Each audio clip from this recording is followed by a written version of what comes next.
Carl and Damon here from Games, Brains and Head-Banging Life. gbhblofficial.com for sure. And it's Damon wanting to make a TV series. Hey, it's time to do something brand new. It's a new show. We are covering Devil May Cry, the adult animated urban fantasy action television series created by Adi Shankar and animated by the South Korean studio Mir, M-I-R, based on, of course, the famous Japanese video game franchise of the same name by Capcom, a game franchise is created by Hideo Kamiya. Famously, just the overview of the series, it centers on a demon hunter named Dante and his efforts to stop various demon invasions of Earth. It's Devil May Cry. Even if you've never played a game, you'll have heard of it. Hell, the reason it exists is still one of the most fascinating stories in the world. Devil May Cry only exists because effectively it was a failed Resident Evil 4, which still blows my mind. The attempt originally to make a more action-orientated Resident Evil 4 was Devil May Cry, and Capcom went, nah, that's just too much. And rather than abandon it, it became a totally different game. We obviously got Resident Evil 4, one of the most iconic games ever, and then we got Devil May Cry, an absolutely iconic series too. Yeah, it's Devil May Cry. What? I have to ask questions. So we begin considering it's a game franchise and a pretty significant one. Damon, Devil May Cry, what is your familiarity with this game series? Zero. Right? I Yeah. was pretty sure because we've never really talked about Devil May Cry. So I figured yours was either zero or next to nothing. Yeah. Never played a game. You're aware of it, right? I'm aware of it, yeah, but I think like during that time period, there was Resident Evil, there was Silent Hill, all that sort of games there. I struggle to kind of think of what really it felt. I mean, what it would have ever come out that I would have been playing. However, I do have a little bit more of familiarity than you because I played and completed a Devil May Cry game. However, it's the one that people dislike the most. It's the reboot. It's DMC Devil May Cry, the one that rebooted it and pissed a lot of people off because it made Dante younger and more of a teenager, and people didn't like that and stuff like that. I really enjoyed the shit out of that game. In fact, I have the Xbox Series X version on my console as well that I plan to play it. I really enjoyed it. I think it's a good game. Unfortunately, I don't think it was very successful as they never ever continued it from that. In fact, I don't think there's been a new Devil May Cry game for some time. So it was a bit of a surprise to see this pop up on Netflix. But isn't that just what Netflix do now with their animated shows? It's like, here's a random, unexpected adaptation of a game series. And I was like, oh, Devil May Cry. And I was like, that makes sense. But also, Yeah. why? And then I'm like, okay, I'm going to watch it. And, I'll give you an overview now, people. I fucking love this. I know a lot of people don't because I've seen a lot of people. It's the usual thing. It isn't a Devil May Cry they know. And I get that. I completely understand it. But I repeat what we often say well, I think we said pretty much every episode of The Last of Us Season 2. It does not delete your Devil May Cry. Yeah. That all still exists. This is just a different idea, a different take, a different variation on it. That's it. And for people who aren't that familiar with DMC, this might be more appealing. It certainly was for me, you know? But so yeah, I thoroughly enjoyed the overall series. But we are, of course, doing episode by episode. So obviously you won't necessarily have the same view I do. At this point, we are going to go episode by episode by episode throughout it. But again, we've praised this before. This is cool of Netflix, right? Yeah. Keep Yeah. doing stuff like this. Yeah. Definitely. Just as long as they keep it up and don't cancel it after a season or two, or Well, I will tell you now, 1 week after this season was released, the first season, it was officially renewed for a second season. We are guaranteed a second season. Which is good to know because as of this time of recording, I've checked again. We still have no idea if we're going to get Nocturne season 3, and I'm now beginning to lose hope yeah, because it feels like we should have heard by now if that was the case. yeah, I also suspect we're not going to get a second season of Tomb Raider. yep, I agree. That one I'm less bothered about. Yeah, But to be fair, if we don't ever get anything else from Nocturne, I can't say I'm not satisfied with what we got and happy that we got 6 seasons of Castlevania overall. yeah, yeah, true. So yeah, the first season premiered on April 3rd, 2025 on Netflix, as I said already. Right, quick run through the cast who are doing the voices. Johnny Young Bosch as Dante, and Q Lawrence as young Dante. Scout Taylor Compton as Marianne Arkham, and Evie Husu as young Mary. Hoon Lee as the White Rabbit. Yes, get more into that character as we go along. Chris Coppola as Enzo Ferrari. Kevin Conray as William Baines. He would pass away, of course, during this show. So Yeah. Ian James Corlett from Castlevania would end up providing additional dialogue for Baines in episodes 3 and episodes 8. Those are the major players of this show. But alongside that, we have Zeke Alton as Dr. Fisher, John Grease as Hopper, the President, Robbie Damon as Virgil, Dante's twin brother. And you might think, wait, you might be thinking already, like, wait, I didn't see Virgil aside from Shapeshifter. Well, you know, who knows? He might crop up later. Yeah. What else we got? Benjamin Abeloa as Anders, Sunkrish Baylor as King, Frida Wolf as Ninja, Liani Barrett as Patria, and Tina Majorini as Sentry. Those are basically all the members of Darkcom, the agent team that Mary controls. Right, Devil May Cry. We know it's going to be action-packed. But yeah, well, let's get into it. It's episode 1, Inferno, directed by Kim Sun Min. Say hello to the White Rabbit, who basically is a demonic terrorist who orchestrates a break-in at the Vatican Museum and steals Force Edge, a sword once owned by the legendary demon knight Sparta. Not Sparta, Sparta. Yeah. Who is Sparta? A demon who turned against his own kind and created a magical barrier between hell and earth, basically to protect the latter. Hell was invading earth, and to protect earth, he betrayed his own kind and put up a shield in between the two. But we will learn more about Sparta as the show goes on. Here, though, we see the ruthlessness of the White Rabbit as he massacres the men he actually hired. So he hired these guys to break in, but they were a distraction so he could get the sword, and then he kills them all anyway, before blowing up the building. It is a very violent introduction that ends with him detonating bombs. And we realize that the White Rabbit might be a bit insane as he kind of announces his plan to destroy the barrier between realms and usher in the apocalypse. So, in the first 5 minutes, we established the goal of this show. Who the big bad guy is, without his motivations, but also that he's crazy. So this opening 5 minutes is class.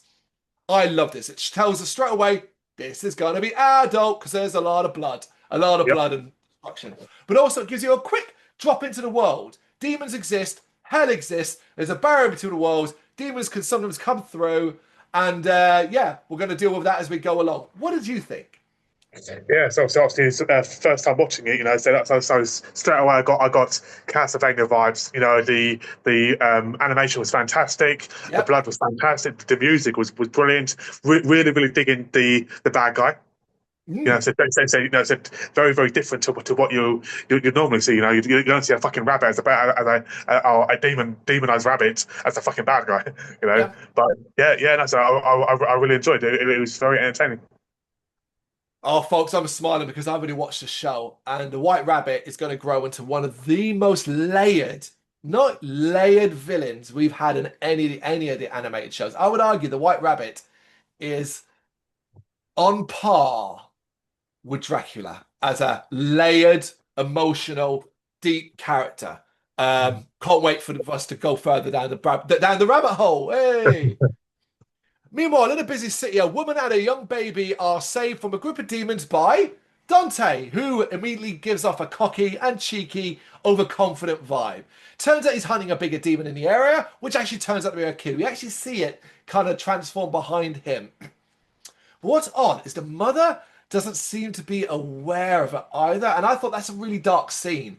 Yeah. This kid, she probably had a baby and it was killed, and then replaced by this demon, and she's unaware. And I was like, "Oh, that's pretty horrible." Yeah, definitely. Yeah. What do you think of the introduction of Dante? I was a little worried that you might think he's obnoxious. No. Again, going to Castlevania, I got a lot of Trevor Bowman with his cockiness and his it's just the way he acts. But obviously, he has a way different personality than Trevor. You know, but, he's way cockier, but yeah. But I got like a early season 1, season 2 Trevor, not the latest season Trevor, which I enjoyed. Yeah, before he becomes before he fully grows into the Belmont name. I get what you're saying, Yeah, but weirdly, yeah, the similarities are there because Dante's got to grow up as well, so to speak. You yeah. know. Then we get the intro. Look, I'll be honest, guys. I'm not sure how I feel about Rolling, Lip Biscuit's Rolling as an intro song. I don't want to ever hear that song again. However, the animation is fucking great in that intro. The style Yeah. they use, how it looks, I love it. And this show is all about energy. And let's be honest, Rolling is at least an energetic song.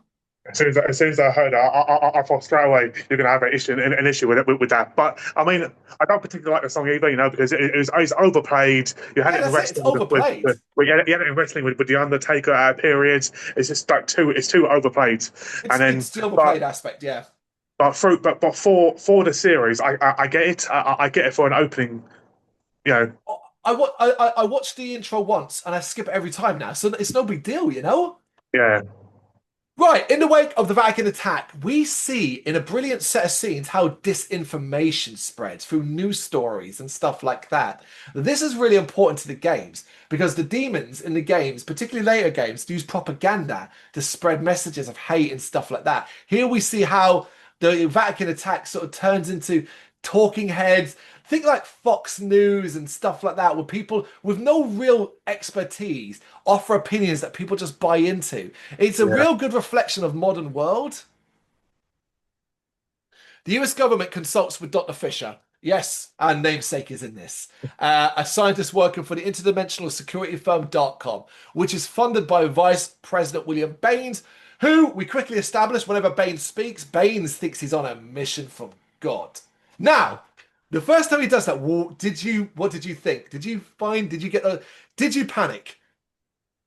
yep, Yeah, right? Because it's like, yep. you're not going to be a good guy, are you? That's Because what I he's thought. proper I thought like, God has decreed this. And I'm like, people who do that shit are never good guys. Yeah, just straight away, again, I was thinking, here we go again, Castlevania, the Christian church, the priests, they think they're doing God's work and blah, blah, blah, blah. And then you got this guy here, who's the vice president, by the way. The president is sitting opposite him, and he seems more powerful than the president. The president ain't got a flipping clue. Because So, he controls Darkcom, that's why. yep. But also, he happens to be voiced by Kevin Conway, who is one of the most iconic voice actors in the world. He's fucking Batman, for goodness sake. Rest in peace. Yep. Baines reveals the other universe, hell, and how demons walk among us, and how nothing bigger can currently come through thanks to the interdimensional barrier. But obviously, smaller things sneak through. Seeing some footage from the Vatican, Fisher theorizes that the rabbit is searching for a demon hunter, and Baines orders all the demon hunters to be round up, which we kind of get in a montage style of them being kind of round up. But over to Dante, who is enjoying a Sunday at a cafe. And these are the scenes where I fall in love with Dante. These scenes where he's a kid almost. Yeah. And that's what the show does a good job of pointing out to you. Listen, this is not the Dante, the older Dante of Devil May Cry famous. This is the Dante that's maybe 19, 18, 19, 20 at Yeah. most. Hasn't really grown up. Is overconfident, and there's reasons why, as we'll see as it goes on, and all of this stuff. I can buy into this character. Yeah, definitely. But the place is attacked and destroyed by, his twin brother Virgil. Well, that should be impossible, as Virgil's dead. And I love that Dante kind of does that. Basically, matter of fact, he's like, well, hey, you're not. He doesn't go, oh, my brother. Oh, where have you been? He's like, well, that's impossible because you're dead. And I'm like, yeah, that's what I want. Yeah. It's actually Plasma, a shape-shifting demon, the baby from earlier, and it's Yeah. after Dante's amulet that he wears around his neck.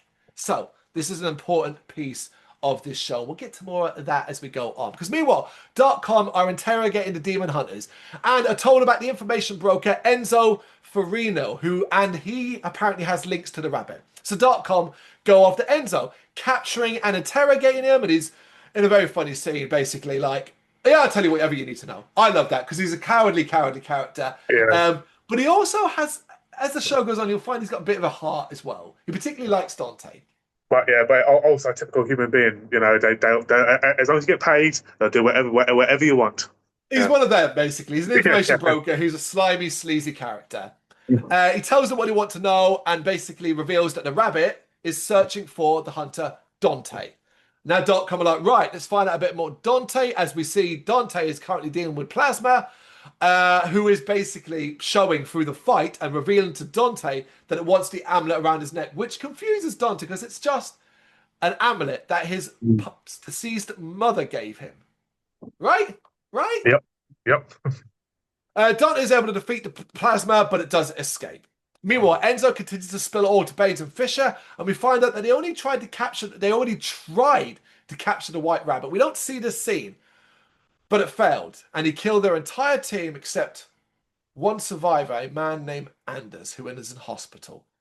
Now, this is going to be a fascinating story. I'm not going to reveal anything to you, because you already know that. How did you know it? How did one survive, and why did one survive? I've got my, I don't know, my theory. Give me your theory. I won't reveal if you're right or not, but I'm intrigued. So in the second episode, obviously he's sitting in the car and he's looking at a picture of his kids. Yeah. So I've got a feeling that there's some sort of blackmail going along. Like you're going to be my inside person, or else I'm going to kill your kids. That's what I think. I won't reveal anything, but I would ask you this: if that was the case, has the White Rabbit not only revealed to the fact that he's extremely powerful? That why the fuck would he need anybody? True. Obviously there is that, but you can never have too much information. So, good point. Well said. I won't reveal anything, but I'm excited that you are picking up on the clues. They then ask Enzo about Sparta's forge-edged sword, and from that, Baines and Fisher deduce that the rabbit basically needs to combine the forge edge with Sparta's magical amulet, where he's split in two halves. The rabbit has one half, the other is with Dante. And there we go. There's the crux of the story and what is the most important thing. Forge edge. This sword has a hole, and in it can sit two amulet pieces. When put together, can bring the barrier down. That is such a video game story. I fucking love it. Love it. I hope that we're going to obviously get into the story of how his mother had that amulet. I hope we do cover that. So we will. I promise you we will. I promise you all of that will be revealed as the show goes on. Good. Anders now arrives and he's a bit manic, claiming that he has important information about the rabbit and that it knows where the other half is. And at the same time, everyone finally at this point goes, oh, like everybody clocks, oh, it's with Dante. This is why Dante is literally, everyone wants Dante. It's because it's with him. Who we then hilariously, and I think this sums up the show, we cut back to is just dancing in his apartment. That's it, completely unaware that he now has the biggest target on his back. And he's just, it's so stupid. And that's how episode 1 ends. What a fabulous introduction. Sets up the characters, sets up the story, ties in lovely, has comedy, has action, has gore, has violence. I was like, I watched it a second time and I was like, yeah, this is good. And I know I'm invested, you know? Maybe go straight into episode 2 and I've resisted going on further until we covered it. Yeah, okay. I have resisted, yeah. Well done. Try and do that actually. See if you can resist as much as possible. Just because then it won't colour your opinion of later ones. But I honestly get like, so we get the whole argument about why it's not your Devil May Cry, but let other people enjoy it. Your Devil May Cry still exists. I enjoyed the shit out of this. It is episode 1 Inferno. You got any thoughts you want to share with us? You know what to do? Let us know in the comments. Thank you very much for watching. If you've enjoyed what you've seen, please consider hitting that like and subscribe button. It does help us out. You can find us at gbhbl.com and across all social media platforms. And if you really want to give us a bit of extra support, please consider buying us a cup of coffee over on our coffee page. Thank you.